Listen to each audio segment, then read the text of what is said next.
Ready start.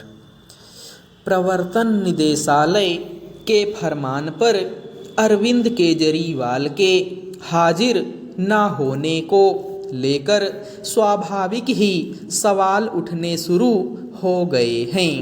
प्रवर्तन निदेशालय ने शराब घोटाला मामले में पूछताछ के लिए गुरुवार को उन्हें बुलाया था, मगर वहां जाने के बजाय एक पत्र लिखकर उन्होंने पूछा कि उन्हें किस हैसियत से बुलाया गया है।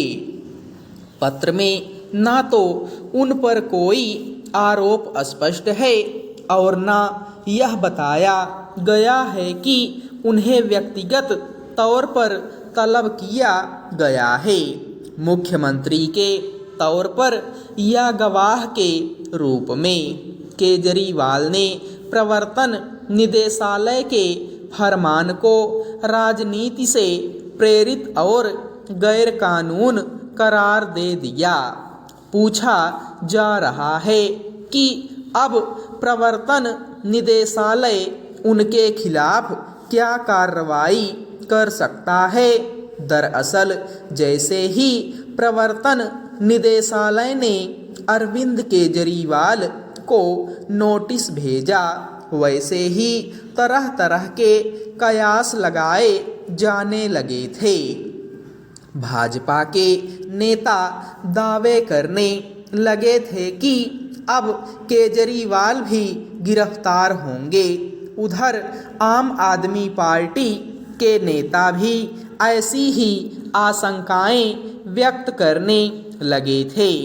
इसे लेकर सदा की तरह आम आदमी पार्टी केंद्रीय सरकार पर हमले करती रही, मगर इन सब सियासी पैंतरों और बयानबाजियों के बीच यह सवाल अपनी जगह बना हुआ है कि भ्रष्टाचार के विरुद्ध लड़ने और खुद को कट्टर ईमानदार पार्टी बताने वाली आम आदमी पार्टी के संयोजक ने इस जांच से खुद को दूर रखने का फैसला क्यों किया। इस बात से इनकार नहीं किया जा सकता कि प्रवर्तन निदेशालय के कामकाज के तरीके को लेकर लंबे समय से सवाल उठते रहे हैं। इस पर सर्वोच्च न्यायालय भी कड़े शब्दों में उसके अधिकार क्षेत्र को रेखांकित कर चुका है। निदेशालय के ज़्यादातर छापे और गिरफ्तारियां या पूछताछ की कार्रवाइयां विपक्षी नेताओं के खिलाफ ही हुई हैं।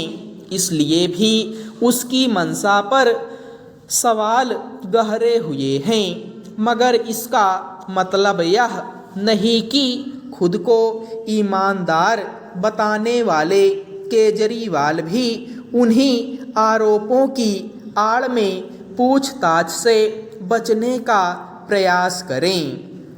उनसे लोगों की स्वाभाविक उम्मीद थी कि वे प्रवर्तन निदेशालय के सामने अपना पक्ष रखेंगे और बेदाग बाहर निकलेंगे, मगर ऐसा न करके वे कई उलझे सवाल छोड़ गए हैं। कानूनी कार्रवाइयों को कानूनी दांव पेच से ही निपटाया जा सकता है, उसमें सियासत ले आना ठीक नहीं कहा जा सकता।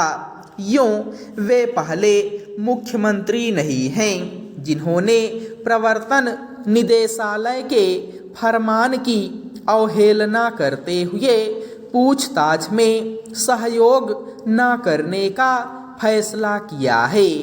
झारखंड के मुख्यमंत्री हेमंत सोरेन को प्रवर्तन निदेशालय 5 बार नोटिस भेज चुका है, मगर वे पूछताछ के लिए हाजिर नहीं हुए हैं।